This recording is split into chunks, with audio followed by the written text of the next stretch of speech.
Daniel llegó a los 18 años aproximadamente a Babilonia. Era un joven, estaba iniciando la vida. Sin embargo, el tiempo pasó y ahora Daniel tiene ya 53 años. 53 años, sí. Durante todo ese tiempo en Babilonia, Daniel fue un vivo testimonio de fidelidad a Dios y a su ley. Daniel prefirió obedecer antes que cualquier otra cosa en este mundo. Sin embargo, detrás de toda esa vida de ejemplo de Daniel, Dios estaba llamando a Nabucodonosor.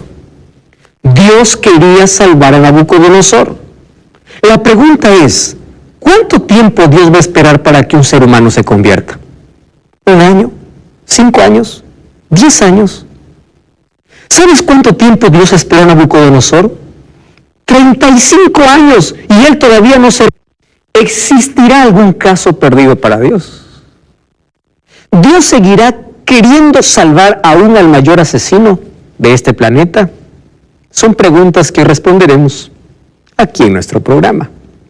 Para ello, nosotros vamos a hablar hoy acerca de una historia fascinante que se encuentra en el capítulo 4 del libro de Daniel. Y hoy a Daniel más de una vez sentado allí en ese palacio, sirviendo a Nabucodonosor, contemplando allí a esa majestad, a ese rey. Y de vez en cuando allí mientras le miraba recordaba todo lo que Dios hizo para llamar la atención de Nabucodonosor. Recuerden el capítulo 1, Dios le mostró que Dios puede hacer 10 veces mejor a alguien que se entrega a Él. En el capítulo 2, Dios le mostró que Él es el único que conoce el futuro. Él es omnisciente. En el capítulo 3, Dios le mostró que Él es el único que puede libertar. ¿Qué más esperaba Nabucodonosor? Yo no sé cuántas oportunidades ustedes han tenido en la vida tan claras para convertirse al cristianismo o para aceptar a Cristo en la vida.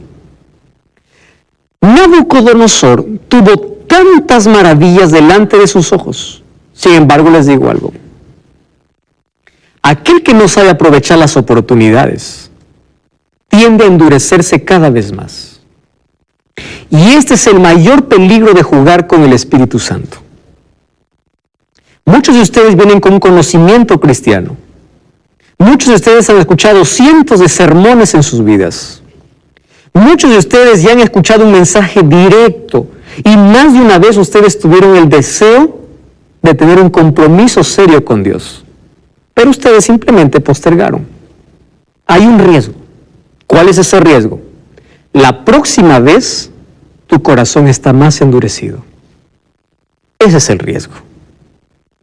Y a veces Dios permite, por amor, que sucedan algunas cosas en nuestra vida que nos sacuden por salvarnos. Hace algunos años yo visité un hospital a una mujer que era joven, 44, 45 años. Y allí mientras estaba orando, yo fui para orar y para abrir la Biblia, para decirle que Jesús le amaba y que estaba con ella. Ella me dice, ella estaba allí con cáncer terminal. Me decía, pastor, ¿sabe usted cuál ha sido la mayor bendición que he tenido en mi vida? ¿Cuál? Le digo, el cáncer. A mí me preocupó, ¿verdad? Solo un masoquista puede amar el dolor. ¿Cómo que el cáncer ha sido la mayor bendición de tu vida?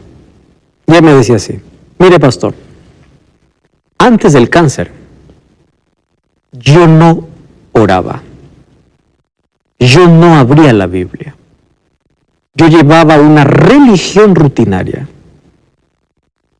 Cuando supe que tenía cáncer, me dio tanto miedo que cada día aprendí a vivir como si fuese el último día de mi vida. Ahora, dígame, pastor, si no es una bendición. Si yo hubiese muerto antes de tener cáncer, yo estuviera perdida. Pero si yo muero ahora, yo sé que soy salva. Porque ahora tengo una relación viva con Dios. yo quedé reflexionando en esa bendición. Hoy vamos a ver los métodos que Dios usa para salvarnos. ¿Saben por qué? Porque Dios nunca desiste de un pecador que ama. Hasta el último minuto de su vida le va a dar oportunidad para que se salve. Si alguien no se salva, no es porque Dios no le dio oportunidad, fue porque siempre se rebeló contra Dios. El fuego no está preparado para los seres humanos. El fuego está preparado para el diablo y sus ángeles. Usted se preguntará, ¿por qué habrán seres humanos allí también junto con el diablo y sus ángeles? Porque ellos eligieron voluntariamente rechazar la salvación y unir su destino con el diablo. No fue porque Dios no quiso salvarlos, fue porque rechazaron siempre oportunidades. Ahora miren el capítulo 4 del libro de Daniel. Versículo 1, dice así: Nabucodonosor, rey, a todos los pueblos, naciones y lenguas que moran en toda la tierra, ¿qué cosa dice? La paz sea multiplicada. Ustedes saben que Daniel tiene 12 capítulos, pero de los 12 capítulos hay un capítulo que Daniel no escribió, y es este, el capítulo 4. El capítulo 4 no fue escrito por Daniel, sino fue escrito por Nabucodonosor. Y uno puede decir, ¿no? ¿Qué hace un rey pagano escribiendo en un libro inspirado? Entonces ahora ya no creo, porque si escribió Nabucodonosor un idólatra, un asesino, ¿cómo va a creer que la Biblia es un libro inspirado? Miren, el capítulo 4, Nabucodonosor escribe después de su conversión a Dios. ¿Cuántos años Dios trabajó en el corazón de Nabucodonosor? 35 años. Mientras Daniel estaba en el palacio, todos los días Dios le hablaba a Nabucodonosor a través de Daniel. ¿Cuántos años tú estás escuchando un mensaje de Dios? Tú sabes que Dios prepara a un Daniel que esté siempre de nuestro lado. Ese Daniel puede ser tu esposa que te dice, vamos a la iglesia. Ese Daniel puede ser tu hijito, tu hijita que te dice, papá, mamá, vamos a estudiar la Biblia. Ese Daniel puede ser tu vecino que te dice, quiero hablarte de Jesús. Ese Daniel puede ser la TV Nuevo Tiempo que te invita a seguir a Jesús. Ese Daniel puede ser este programa de Biblia Fácil invitándote a rendir a Jesús. Pero todos tenemos un Daniel que nos habla y que nos dice, es hora de rendirse a Jesús. 35 años. Daniel habló a Nabucodonosor. Dios habló a Nabucodonosor mediante Daniel. Ahora Nabucodonosor se convierte y escribe este capítulo. Lo que me sorprende es la manera como inicia. ¿Ustedes se acuerdan quién era Nabucodonosor? Un temperamental, iracundo, que aquel que no le obedecía, ¿a dónde le mandaba? A la muerte. Ahora ustedes imaginen, ese rey que dio tanto miedo, terror, ese monstruo de rey, porque era un rey sanguinario, ahora viene y dice, paz. ¿No les parece un cambio radical en la vida de este hombre? Las otras veces que Nabucodonosor aparecía para matar, aparecía para amenazar. Ahora, ¿para qué aparece? Para dar paz. Tanto se parece su carta a la de un hombre. Vayan a Gálatas capítulo 3. Miren el Nuevo Testamento. Gálatas capítulo 1, versículo 3. Gálatas 1:3 dice así: gracia y paz sean a vosotros. ¿Saben quién está escribiendo el libro de Gálatas? Pablo. Si ustedes adelantan un libro, Efesios, El siguiente libro, después de Gálatas, Efesios capítulo 1, versículo 2 dice, gracia y paz, usa dos palabras, Yaris, Shalom, paz, Charis, Yaris, gracia, gracia y paz. ¿Y qué cosa dice Nabucodonosor? Paz a todos ustedes. ¿En qué momento Nabucodonosor cambió? Cuando su corazón cambió. Porque nadie puede dar lo que no tiene. ¿Es así o no? Nadie puede decir paz a menos que él no tenga paz. Mira lo que dice el libro de Isaías capítulo 66, versículo 23, ¿sí? O Isaías 26, 3 mejor. Isaías capítulo 26, versículo 3. Es interesante. Isaías 26, 3. Dice así: tú guardarás en completa paz. María, ¿tú encontraste el texto? Sí. ¿Puedes leer, por favor? Toma el micrófono. Tú guardarás en completa paz a aquel cuyo pensamiento en ti persevera, porque en ti ha confiado. Gracias. ¿Qué cosa es la paz? Un regalo de Dios, puesta en el corazón de quien confía. Paz es saber que aunque el mar está bravo y aunque mi barca se está hundiendo, yo estoy seguro. Y aquí Nabucodonosor dice, la paz sea multiplicada, igual que Pablo. Ahora, si ustedes se dan cuenta, Pablo también era un asesino, era perseguidor de cristianos. ¿Se acuerdan ustedes la historia de, antes de ser Pablo, cómo se llamaba? Saulo. Perseguía a los cristianos. Saulo y Nabucodonosor tienen historias muy parecidas. Los dos. ¿Cuáles son las historias parecidas? Por ejemplo, los dos tienen una elevada educación.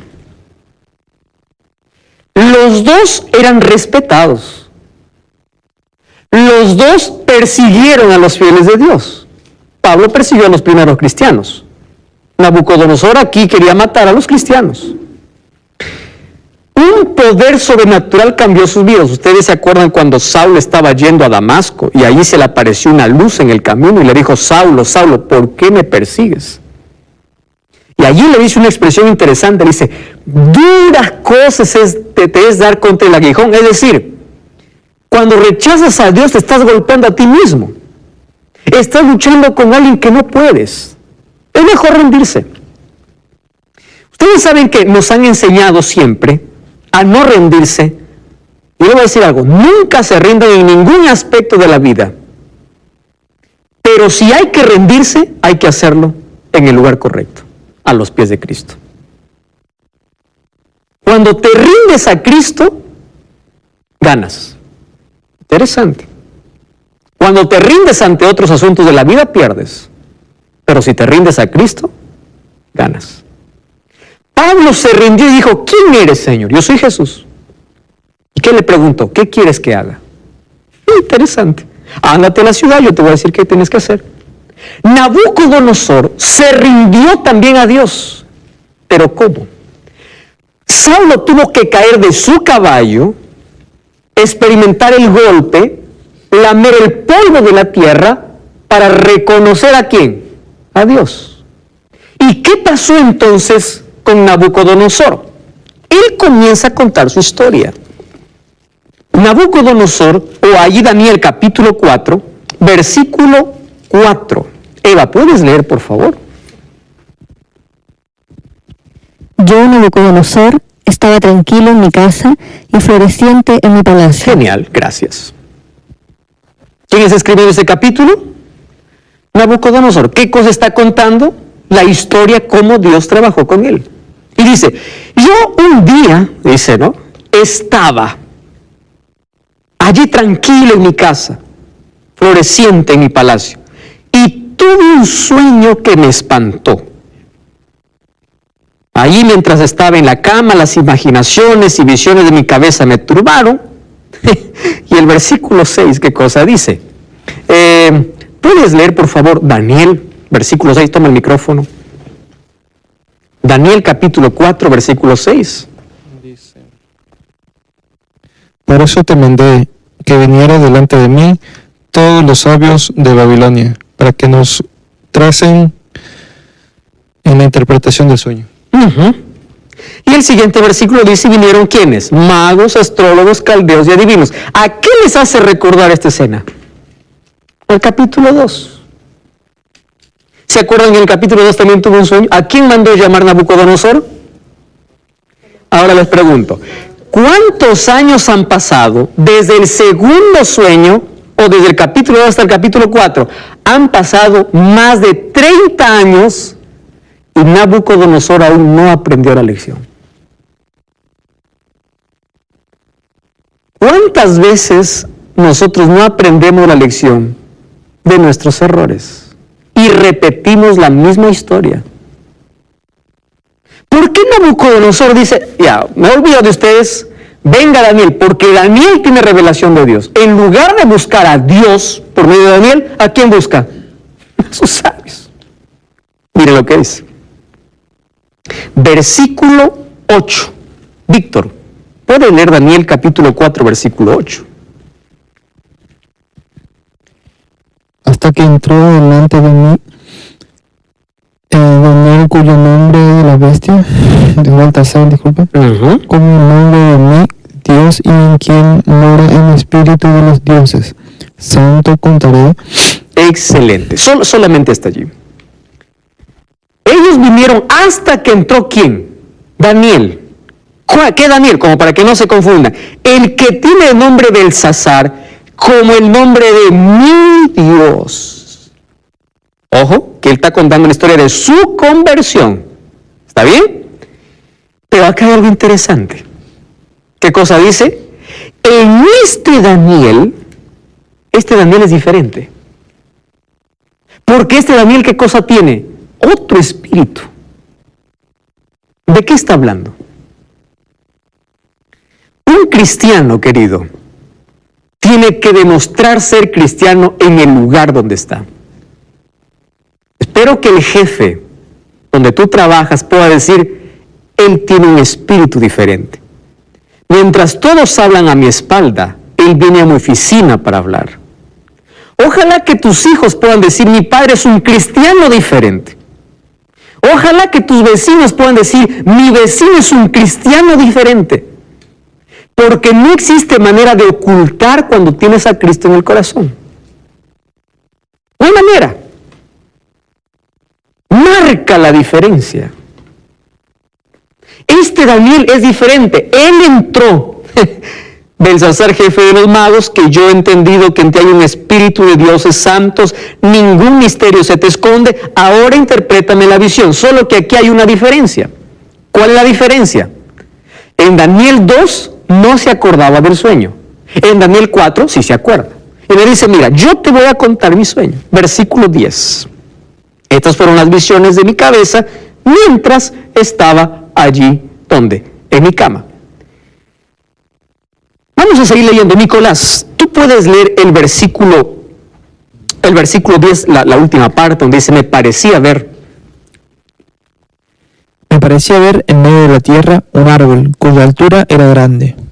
Qué correcto. Vuelve el siguiente versículo. Crecía este árbol y se hacía fuerte, y su copa llegaba hasta el cielo, y se alcanzaba a ver desde todos los confines de la tierra. 12 también. Su follaje era hermoso y su fruto abundante, y había en él alimento para todos. Debajo de él se ponía a la sombra las bestias del campo, y en sus ramas hacían morada las aves del cielo, y se mantenían de él toda carne. El 13. Vi en las visiones de mi cabeza, mientras estaba en mi cama, que he aquí un vigilante, y santo descendía del cielo. ¿Y qué le dice? Y clamaba fuertemente y decía así, derribad el árbol, y cortad sus ramas, quítanle del follaje, y dispersad su fruto, váyanse las bestias que están debajo de él, y las aves de sus ramas. Muy bien, solo hasta ahí. ¿Qué cosa está contando Nabucodonosor? Un sueño. Y allí termina su sueño y dice, mas dejen la cepa de sus raíces, átenlo con hierro, y dejen que se empape el rocío del cielo y con las bestias sea su parte, ¿dónde? En la hierba de la tierra. ¿Qué dice el versículo 16? ¿Por qué? Aquí está la razón del sueño. Versículo 16 dice, su corazón de hombre se ha cambiado y les ha dado un corazón de bestia. ¿Y pasa en cuánto tiempo? 7 tiempos. ¡Wow! Vamos al versículo 18. Yo, el rey Nabucodonosor, he visto este sueño. Ahora tú, Belsasar, me darás la interpretación. Versículo 19. ¿Qué cosa dice el versículo 19? Entonces Daniel, cuyo nombre es Belsasar, quedó atónito, en silencio, ¿por cuánto tiempo? 1 hora. Y sus pensamientos le turbaban. Y el rey le dijo, no te turbes, dime cuál es su interpretación. Dímelo sin anestesia, ¿verdad? Dímelo. Yo quiero saber cuál es la verdad. Yo ya sé cómo es tu interpretación. Versículo 20. El árbol que viste, que crecía, que se hacía fuerte, etcétera, etcétera. Versículo 22 dice, tú eres. ¿Recuerdan el capítulo 2 a quién representaba la cabeza de oro? Tú eres la cabeza. Ahora, ¿quién es el árbol? Tú eres el árbol. Te hiciste fuerte. Creciste. Creció tu grandeza. Pero creció mucho tu grandeza. Te enalteciste hasta llegar al cielo. Es decir, tu soberbia es tanta que llega hasta Dios. Tu orgullo es tanto que llega, tu dominio y tu orgullo llega hasta los confines de la tierra. Entonces, versículo 24, esta es la sentencia, oh rey, el Altísimo ha venido para ti para decirte quién es el rey. Y te echarán de entre los hombres, con las bestias del campo será tu habitación, con la hierba del campo te apacentarán como los bueyes, y con el rocío serás bañado. 7 tiempos pasarán sobre ti. ¿Hasta cuándo? Hasta que conozcas que el Altísimo tiene dominio, el reino de los hombres, y Él hace todo lo que quiera. Escuchen acá. Dios es cruel.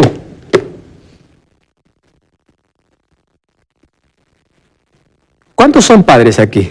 Levanten su mano. ¿Todos son papás? La mayoría. César, ¿qué harías tú si sabes que si tu hija va a salir a la calle, ese día va a tener un accidente y va a morir? ¿Qué harías para no dejarla salir?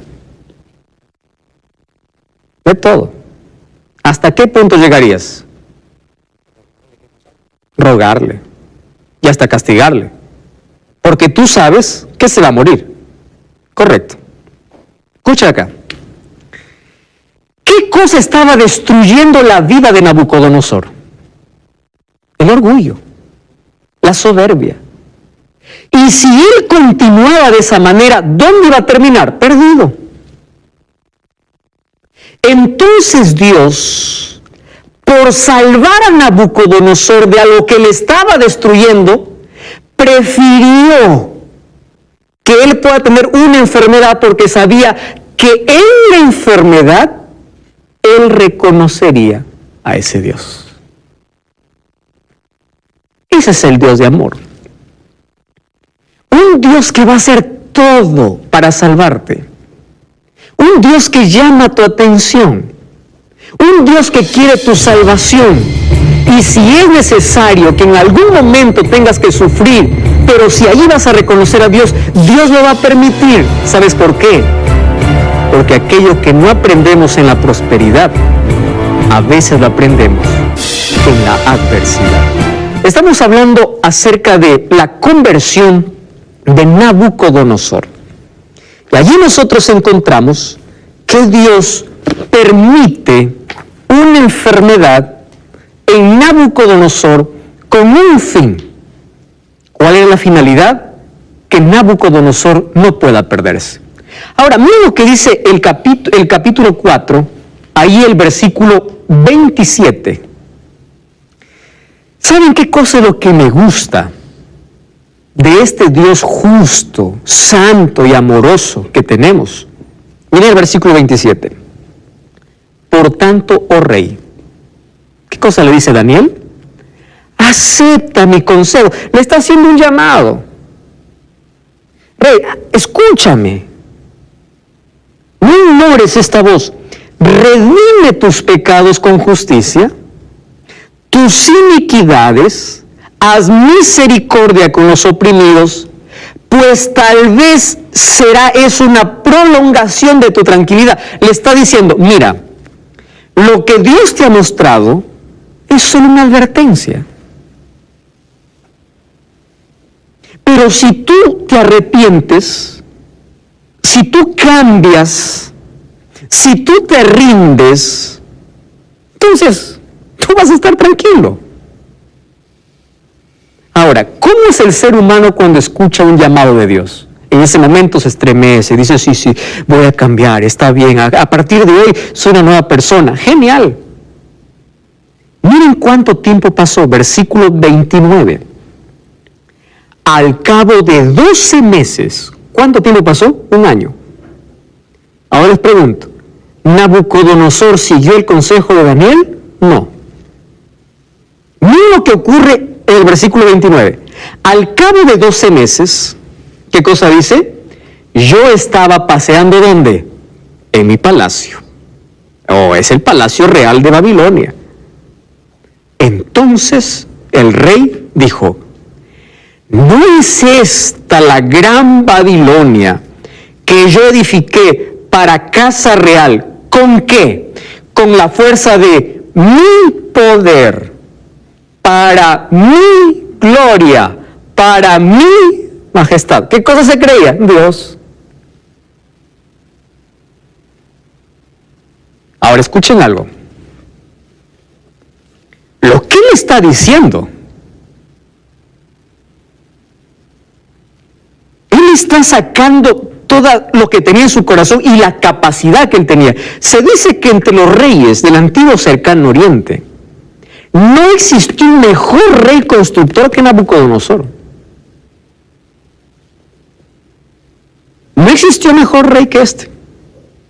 Un rey inteligente, capaz.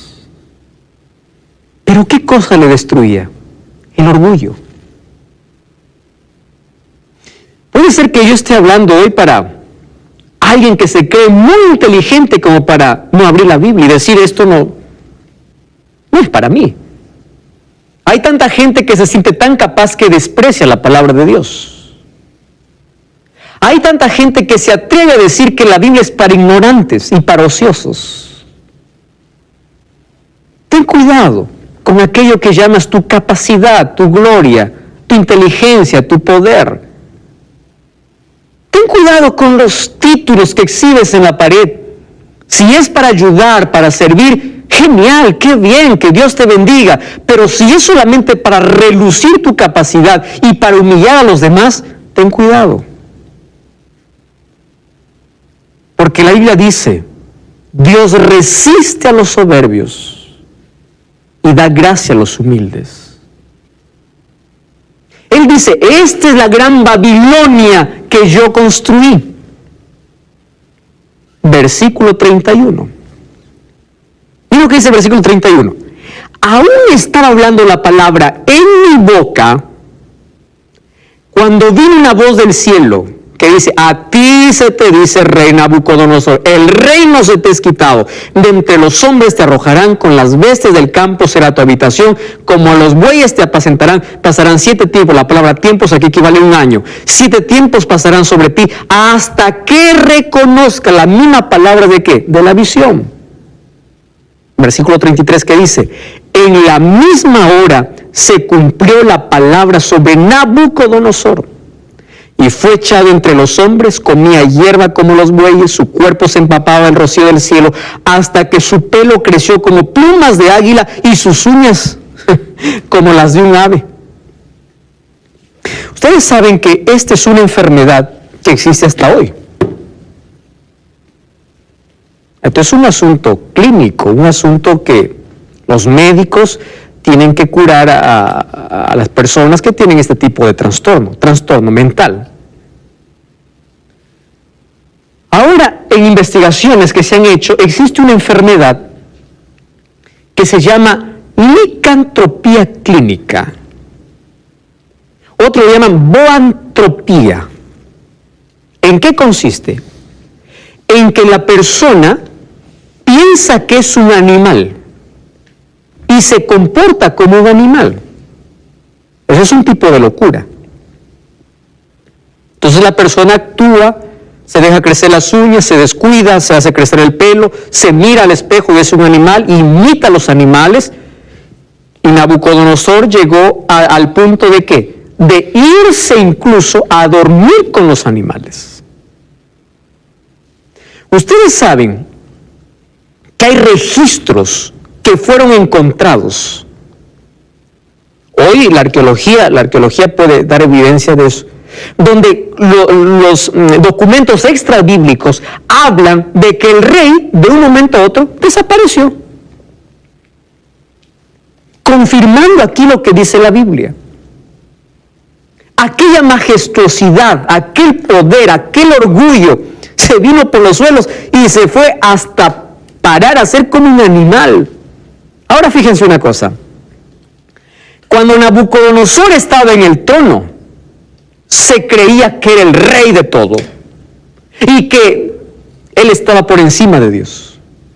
Cuando Nabucodonosor se convirtió en un animal, recién reconoció quién es Dios. Miren lo que dice el versículo 34. Dice así: mas al fin del tiempo, yo, Nabucodonosor, alcé mis ojos al cielo y mi razón me fue devuelta. ¿Y qué cosa dice? Bendije al Altísimo, alabé al Altísimo, glorifiqué al que vive para siempre, cuyo dominio es sempiterno y su reino por las edades. ¿Qué cosa decía antes de su conversión? Esta es la Babilonia que construí para mi gloria, para mi majestad. Ahora mire cómo se invierten las palabras. Ahora yo bendigo y alabo al que es altísimo. Es decir, Nabucodonosor ya no se mira a él. ¿A quién está mirando? A Dios. Ahora yo quiero que ustedes puedan acompañarme en el siguiente razonamiento. Cuando el ser humano no mira a Dios, es porque está mirándose a sí mismo. Y yo les voy a decir cuál es el peligro. Cuando el ser humano saca los ojos de Jesús y se mira a sí mismo, ¿saben a quién empieza a mirar? A los demás. Y empieza a compararse con los demás, porque sacó los ojos de Dios. Y dice, él es más pecador que yo soy más bueno que él es malo. Porque él está mirándose así. Y él está mirando los defectos del otro. Y él está mirando los pecados del otro. Y él está mirando lo que hace el otro. Y ahí vienen las críticas, y ahí viene que gente involucrada en la vida de los demás. La gente que se mira a sí mismo, la gente que mira a los demás para criticar, es porque sacó sus ojos de Dios. Fíjate, cuando tú te miras a ti mismo, te ves gigante. Cuando miras al cielo, te ves insignificante. Y cuando te ves insignificante, recién tienes la necesidad de Dios. ¿A quién estamos mirando? Allí Nabucodonosor dice, alcé mis ojos al cielo y mi razón me fue devuelta. ¿Sabe lo que dice Isaías capítulo 45, versículo 9?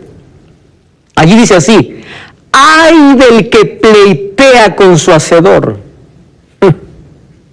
¿Qué más dice? El tiesto con los tiestos de la tierra dirá el barro al que lo labra, ¿qué haces? O tú, obra, no tienes manos. Es decir, el barro podrá decir al hacedor, ¿tú qué haces? Es barro. ¿Qué cosas somos nosotros? ¿Acaso no somos del polvo de la tierra? Pero aún así nos orgullecemos contra Dios. Aún así nos atrevemos a rechazar a Dios, a decir no a Dios, a vivir lejos de Dios, a independizarse de Dios, sabiendo que somos nada. Nos creemos que somos todo. Yo recuerdo la primera vez que volé, en un avión, por supuesto. Iba con una cámara pequeña para tomar fotos, ¿verdad? Era mi primer vuelo. Y cuando allí el avión despegó, estaba subiendo. Yo cuando estaba allí en la tierra, yo miraba gigantes, miraba los edificios enormes. Entonces el avión empezó a elevarse, y yo empezaba allí con la camarita que tenía, ¿verdad? Hacer zoom. Y esos edificios enormes era pequeño. Entonces yo miraba, y alguna persona, no miraba, los carros eran juguetes. Y las personas. Sin embargo, cuando el ser humano está en la tierra, dice, yo puedo. Yo quiero, yo soy, yo hago, eso soy yo. Aquí se aplaude, aquí se siente todopoderoso. Sube a un edificio de 100 metros y vas a ver que eres nada. Entonces yo me pregunto, ¿cómo es que una insignificancia puede decir no al Creador? A eso lleva la soberbia. A eso lleva el orgullo.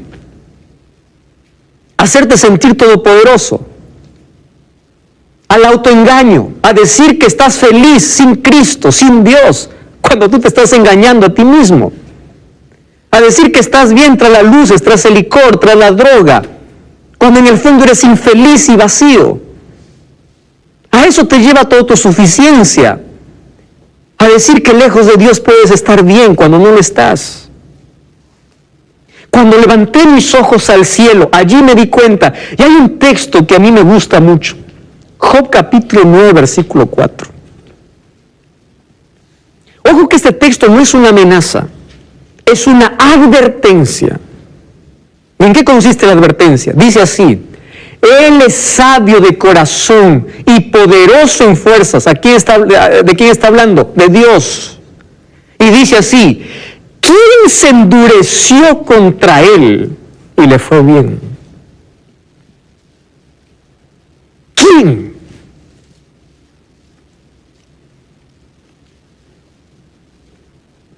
La invitación de hoy